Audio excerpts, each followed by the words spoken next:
종가가 시가보다 떨어지는 경우는 정강후약이라 그래요. 다음날 주가는 하락할 가능성이 높다, 이런 얘기죠. 그러니까 시세가 이제 신고가인지 신저가인지를 봉차트를 볼 때는 꼭 확인해야 돼요.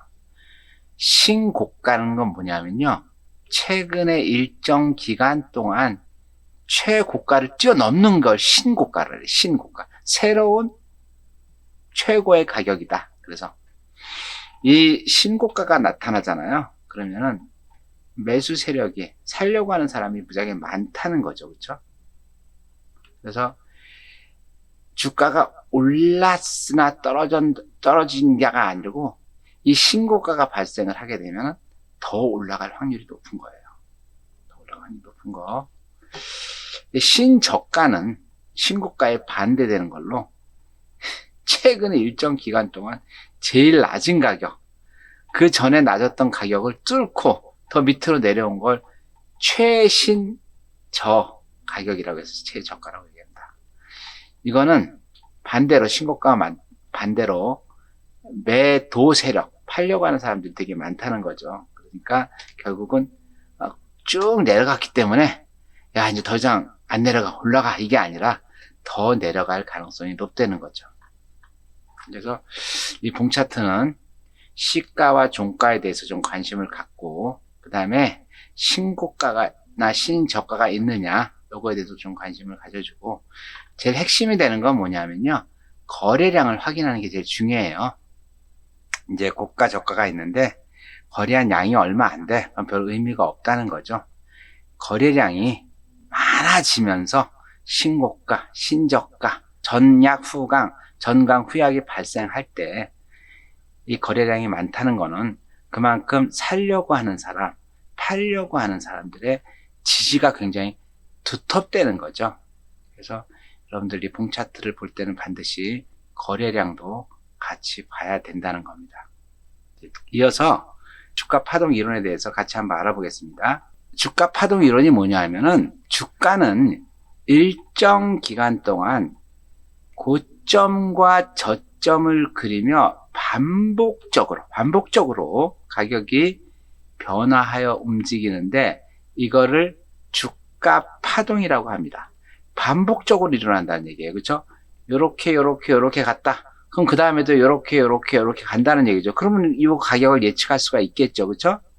그래서 이제 봉 차트보다는 요 파동 이론에 더 많은 사람들이 차트 분석을 많이 사용하고 있어요. 그래서 이 파동을 분석하는 3대 요소가 있는데, 이거는 패턴, 비율, 시간입니다. 패턴은 뭐냐면은 주가가 움직일 때 일정한 패턴에 따라 움직인다. 그 다음에 비율이라고 하는 건 뭐냐면, 못하네요. 등락입니다. 등락할 때 폭과 길이의 비율이 있다. 이렇게 등락할 때 여기에 몇 프로 올라갔으면 여기 몇 프로 올라가고, 이게 폭과 길이의 비율이 있대요. 그리고 이제 시간적으로 길게 가는 게 있고 짧게 가는 게 있고, 이런 길이가 있습니다. 그래서 이걸 파동의 3대 요소라고 얘기하는데, 이제 파동의 3대 요소를 가장 많이 사용한 게 이제 엘리어트 파동이라는 게 있어요.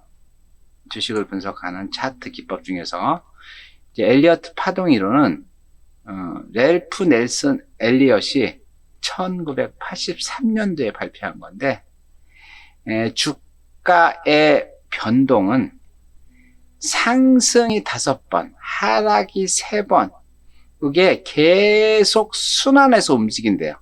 상승 하나, 둘, 넷, 다섯 이렇게 상승하고, 하락은 하나, 둘, 셋 이렇게 하락한다. 그래서 이걸 갖다 엘리어트 파동 이론이라고 얘기하는데, 자, 엘리어트 파동 이론을 조금 더 깊이 있게 들어가면 이렇게 돼 있습니다. 1파, 2파, 상승할 때는 이렇게 5개의 파가 발생한다는 겁니다. 이렇게 5개의 파가. 그래서 1파가 있고 2파가 있고 3파가 있고 4파가 있고 5파가 있는데, 1파는 이 5개의 상승 5파 중에서 가장 짧으며 3파나 1파보다 길어서는 안 된다. 여기 보시면 있죠. 그렇죠? 요 1파의 길이가 요 3파의 길이, 요 5파의 길이보다 길면 안 된다. 그래서 이 첫 상승 파동은 추세가 바뀐다라는 거를 시작을 알리는 신호라고 얘기를 해요. 그리고 이제 2파는 1파 상승에 대한 조정 구간으로, 이 주식이라는 게 막 이렇게 오르진 않아요. 오를 때도 이렇게 올라가고 내릴 때도 이렇게 내려갑니다. 그래서 1파가 올라갔다 그러면 잠깐 조정을 하느라고 내려오고 다시 3파로 올라가는 거예요. 그래서 이 1파 상승에 대한 조정 구간인데, 재밌는 거는 1파의 저점이 어디예요? 1파의 저점이 여기죠? 그래서 여기보다는 밑으로 내려가면 2파가 아니라는 겁니다. 그래서 1파에 대한 조정 구간인데 1파의 저점보다 내려가서 안 되는 거고, 그 다음에 3파는 여기 이제 3파라 그래요. 3파. 이 3파는 1파보다 길며 상승각 자체가 더 크게 나온다. 그래서 이때 가장 많은 수익을 낼 수 있는 구간이라고 얘기를 합니다. 그리고 이 4파는 상승 3파에 대한 조정. 주식은 얘기했어요. 주식은 이렇게 올라가는 거 없어요. 계속 이렇게 올라갑니다. 이렇게 올라갈 때도. 그래서 3파에 대한 조정 구간을 4파라고 이야기하고, 이 지금 2파와 마찬가지로 1파의 고점보다, 여기 있죠, 여기. 1파의 고점이 여기죠, 여기인데, 얘 내려올 때 얘를 벗어나면 안 된다는 얘기예요. 이보다 밑으로 내려가면 안 된다는 얘기예요. 그 다음에 이제 5파 있죠. 5파는 3파보다 짧다. 3파 있죠. 그거보다 짧다는 거예요. 짧은 상승 기간이라는데, 이때 빨리 현금으로 바꾸라는 얘기입니다. 그리고 이제 하락 3파라고 있는데, 하락 3파. 자, 이 상승이 됐으면 이제 하락이 된다 그랬어요. 그래서 하락 파동의 추세 변환을 갖다가 뭐를 얘기하냐면, 상승이다 하다가 떨어지는 걸 추세 변환이라 그래요. 떨어지다가 다시 상승하는 걸 또 추세 변환이라 그럴까. 추세 변환의 시작을 A파, 여기 상승하다가 하락으로 떨어지는 파가 바로 A파라는 거죠. 얘가 언제 떨어지냐를 보면요, 요 상승 3파 있죠. 여기 보면 상승 3파, 요 기준보다 밑으로 떨어집니다. 이렇게 밑으로. 그때 이게 하락 A파라고 이야기합니다. 그 다음에 잠깐 다시 상승을 합니다. 하락 A파에 대한 반등 구간이 바로 이 B파라고 하는 겁니다. B파. 근데 재밌는 거는 이게 이 상승 5파 있죠. 여기보다 위로 올라가지를 않아요. 요 밑에까지 내려가서 다시 또 떨어진다는 거죠. 하락 3파의 이제 C파는 A파의 저점 이하로 푹 떨어져요. 여기보다 훨씬 더 많이 떨어진다는 거죠. 여기 기준이죠. 여기 기준보다 얘가 훨씬 더 많이 떨어지는 거죠. 이 엘리어트 파동 이론, 상승 5파 이후에 하락 3파. 근데 계속 이게 반복이 된다는 거예요. 상승 5파, 하락 3파, 상승 5파, 하락 3파, 상승 5파. 그러면 우리가 이런 게 한번 발생했다. 그럼 다음에 또 그런 게 그림이 나온다 그러면 예측할 수가 있잖아요. 그죠? 그래서 이걸 가지고 여러분들이 차트를 보고, 우리 미래에 다음의 주식은 어떻게 되겠다라는 걸 예측할 수가 있다는 거죠. 이어서 차트 분석의 가장 기본이며 가장 핵심이라고 이야기할 수 있는 지지선, 저항선에 대해서 같이 얘기해요. 지지선이라고 하는 거는 계속 하락을 하다가 어느 시점에 가면 더 이상 떨어지지 않는 게 있어요. 그거를 지지선이라 그래요.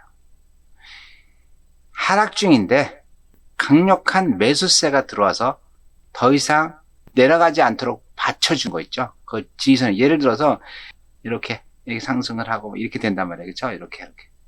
그런데 이 떨어질 때, 여기죠, 여기 그 가격 이하로 안 떨어지고 거기서 계속 올라가는 거 있죠? 요걸 갖다 연결한 걸, 요 선을 지지선이라고 해요. 신기한 게 사람의 이제 심리 때문에 그런지 이상하게 요 지지선을 딱 그어 놓잖아요.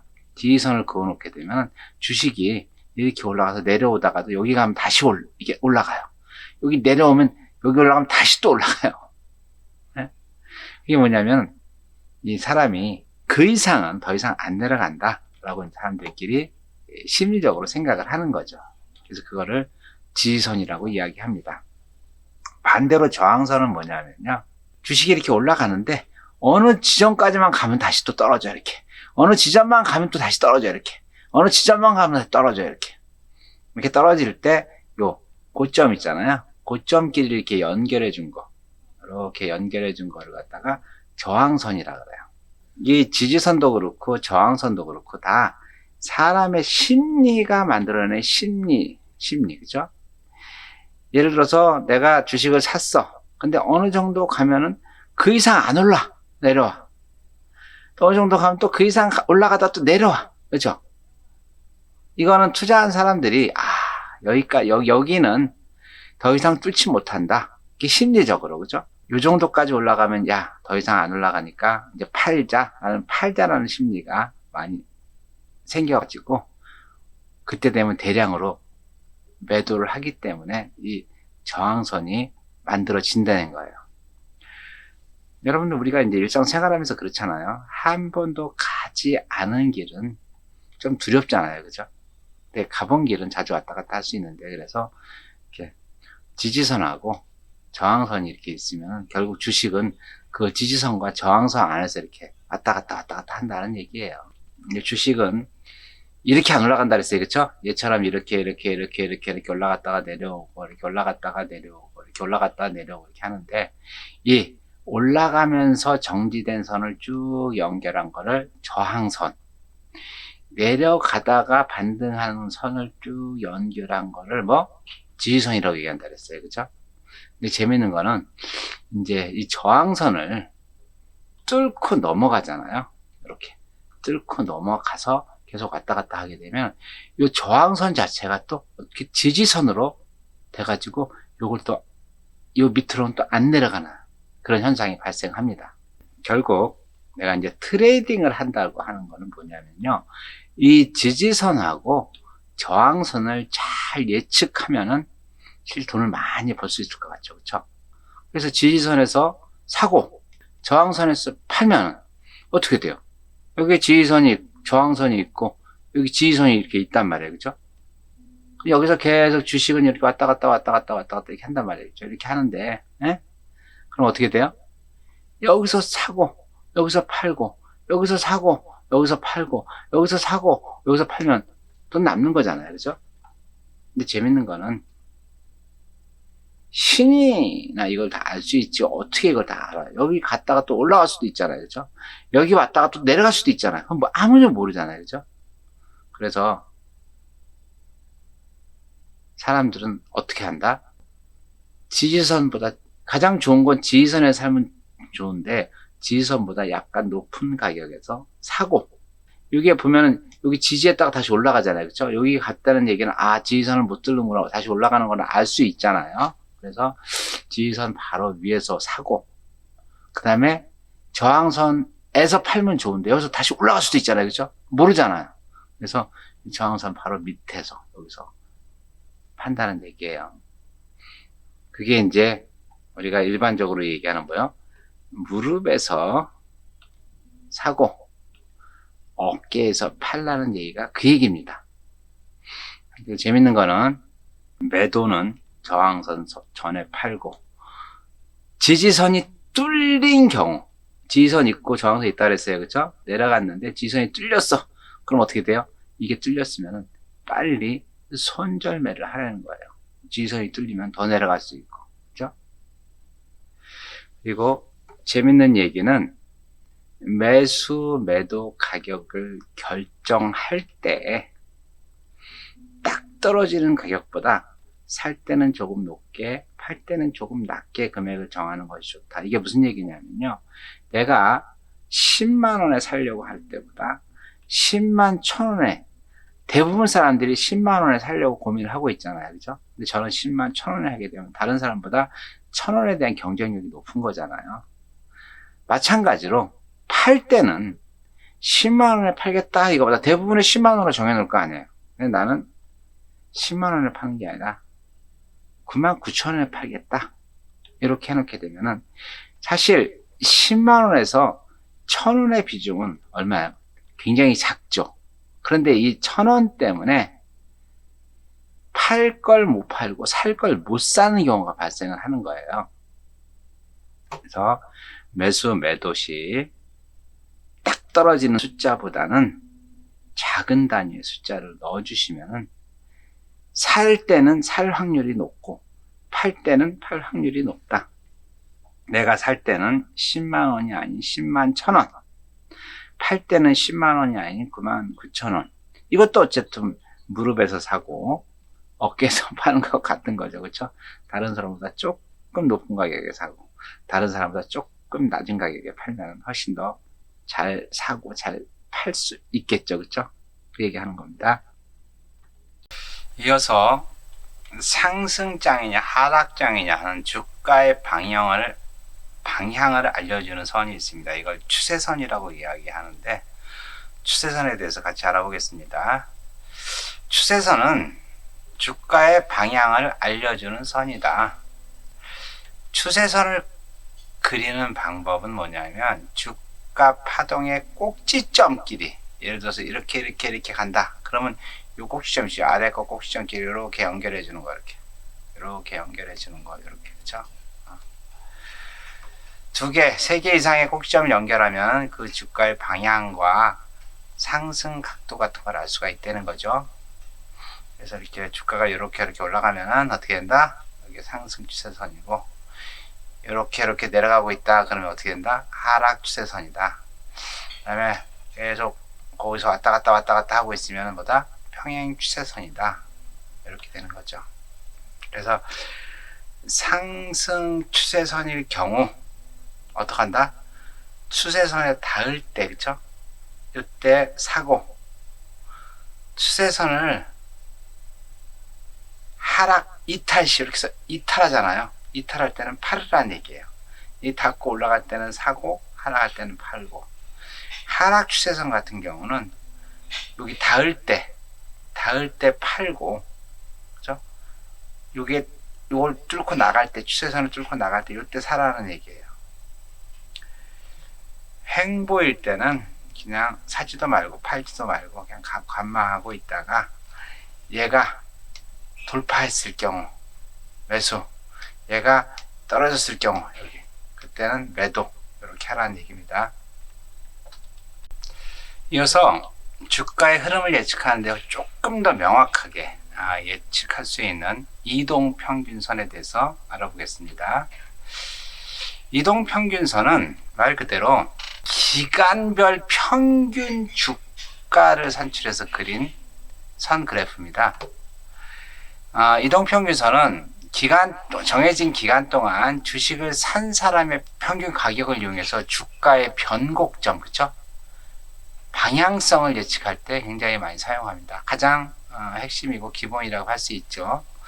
이동평균선은 뭐 5일 이동평균선, 20일 이동평균선 이렇게 있는데, 만약에 이제 5일 이동평균선을 구하고 싶다 그러면은 실제 주식 가격이 이렇게 됐다 그러면은 5일 동안의 평균 가격, 여기 있죠, 여기에 대한 평균 가격이 얼마, 그 다음에 또 여기 요거에 대한 6일째 이동평균 가격이 얼마, 그래서 요거에 대한 평균 가격이 얼마, 이렇게 해서 요걸 쭉 가지고 그래프를 만드는 거죠.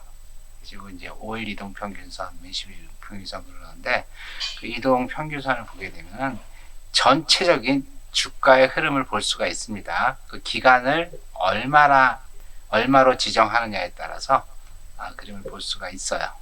이동평균선은 이렇게 5일, 10일, 20일, 60일, 120일, 200일 등이 있는데, 그 기간에 따라 다양한 지표를 알려줘요.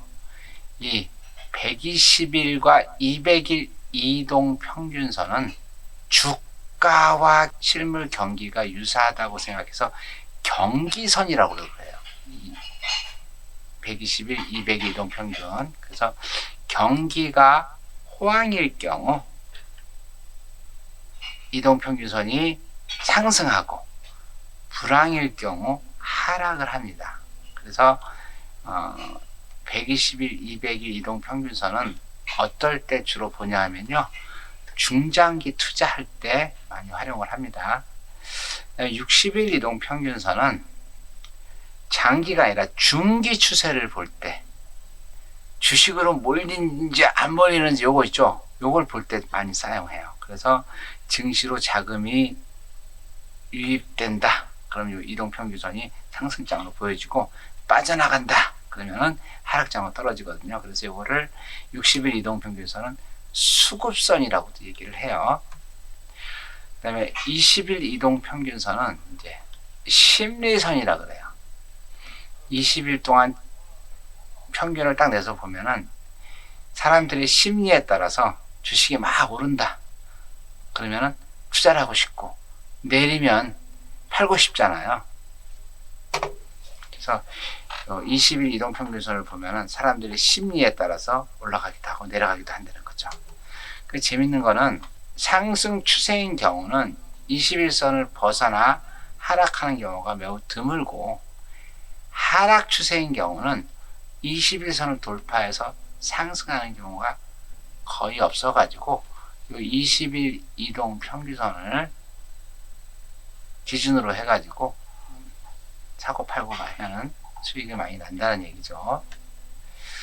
이제 5일과 10일 이동 평균선은 단타라고 그러죠. 단기 사고 팔 때 주가 강세인 경우는 11선, 5일선 위 이렇게 쭉 있으면 그 위에서 놀고, 약세일 경우 그 이동 평균선 아래에서 놉니다. 그래서 단기 매매 시는 요 5일과 10일 이동 평균선을 활용하면 될 것 같아요. 강세 시장일 때는 주가가 이동 평균선을 쫙 그리잖아요. 그럼 이동 평균선 위에서 놀아요. 이렇게 강세일 때는. 하락일 때는 이렇게 주가가 이동 평균선 아래에서 놀아요. 그래서 약세 시장에서 주가가 이동 평균선 아래에서 파동을 그리면 하락을 한다는 거죠. 보합 국면에서 이동 평균선과 밀접되어 있다가 상승이다 하락하면은 그 선을 벗어나는 거니까, 상승하면 매수를 하면 되고 하락하면 매도를 하면 되겠죠. 그래서 재밌는 거는 이동 평균선을 상향해서 돌파하면은 매수를 하면 되고, 하향하게 되면, 이 돌파를 하게 되면 여기서, 그렇죠? 마찬가지 이렇게도 올라간다 여기서는 매수하면 좋고, 여기서 내려간다 사가잖아요. 그렇죠? 그러면은 매도하면 좋고, 이 얘기예요. 그래서 이동 평균선을 가지고 쭉 봅니다. 같이 20일 이동 평균선, 60일 이동 평균선 이렇게 있잖아요. 그럼 이동 평균선 자체가 짧은 5일 이동 평균선이 제일 위야. 이렇게 위에 올라오고, 그 다음에 20일 이동 평균선이 두 번째로 오고, 60일 이동 평균선이 세 번째로 오고, 120일 이동 평균선이 네 번째로 오고, 이렇게 가면은 이걸 정배열이라 그래요. 이동 평균선 글자에 따라서 여기 이렇게 순서가 매겨지는 거를 정배열이라고 하는데, 이 정배열이 되면은 이거는 상승장이라고 해요. 상승. 이렇게 되면은 계속 이 주식은 변동은 있지만 계속 올라간다. 이 정배열이 되면은. 역으로 역배열이라고 그랬는데, 역배열. 가장 짧은 5일 이동 평균선이 제일 밑에 있어. 밑에 있고, 그 다음에 20일이 있고, 그 다음에 60일이 있고, 그 다음에 120일이 있다.